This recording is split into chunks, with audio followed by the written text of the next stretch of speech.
Hi, this is Paul Acevedo of Windows Phone Central. Today we are talking with Beth Goza of Microsoft. Beth, can you please tell us about what you do here at Microsoft? Sure. So I sit in the interactive entertainment business, which is called, IED, and I focus on our Xbox Live titles for Windows 8 and Windows Phone as a product marketing manager. All right. Before we move on to Windows Phone stuff, we've heard that you have an amusing license plate. Can you tell us about that? Yes, my license plate is K Thanks Bye. Is there a story behind that? Kind of. So when the lolcats became super popular, I think in 2006, I really loved the I Can Has Cheeseburger site, and K Thanks Bye is something that you see often in lol speak. And I love this idea that my car doesn't run on gas, it runs on lols. And so that's where the license plate came from. Very nice. Okay. Now, of the mobile Xbox Live games released so far, what are a few of your personal favorites? Ooh, that's a good one. I love The Harvest. It was one of the first titles released on Windows Phone 7. I think the story is really compelling. I think the play is fun. It kind of reminds me of some of those top-down RPGs that I used to play on my PlayStation Portable. And I love leveling up my mech warrior and going through the levels. I love Wordament. That's just kind of addictive to play.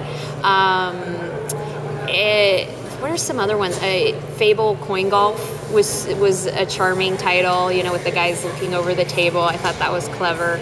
I think I've pretty much downloaded and played at least the first few levels of almost every Xbox Live title on Windows Phone.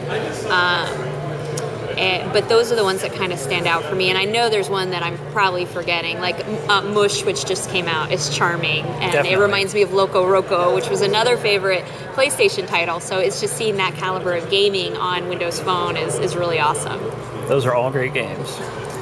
Okay.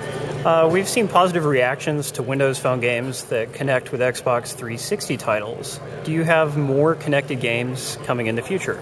Yeah, so one of the things actually that we announced at CES, or that we showed off at CES, was Wordament being played on a Windows 8 machine and on a Windows Phone, and they were playing the same, board. And so it's, again, extending that idea of, sort of synchronous multiplayer across the platforms. I'm not saying that we're bringing Wordament to Xbox Live, but the idea would be if there were a version of that, again, you would see the same game across all three. And so that connected experience is something we're really excited about.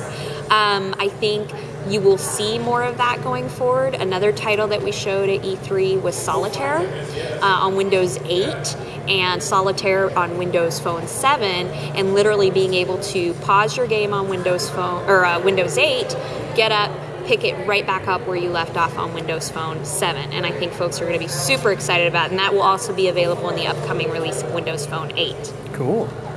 Are we ever going to see an actual Halo or Forza game for Windows Phone? That I could not comment on. Oh. Okay. The Xbox Live lineup so far leans heavily towards puzzle and casual games. Will we see more core titles this year? That's actually a really good question, and I don't think it has anything to do with core versus casual in terms of capabilities technology-wise. We just announced that Havoc is coming to Windows Phone 8, and clearly that lends itself to some really cool core games. I think it's more about the habits of people when they game on their phone, which is it's that bite-size pick up, put down, pick up, put down. I'm standing in line at the bank, I'm on the bus. And so, again, I think we do have some core titles, obviously Toy Soldiers, some of the Splinter Cell, things like that, and people love them. So I imagine there will still be a mix of those, but I think that there will always be, more, in my opinion, of that sort of casual spin, because that lends itself more to when you're sitting down and doing it. Do you have a different gaming focus for Windows 8 for ARM compared to Windows 8 for Intel processors? So for our Windows 8 titles that are going to be sold through the Windows Store, they will be the same. The same game will run both on Intel and ARM.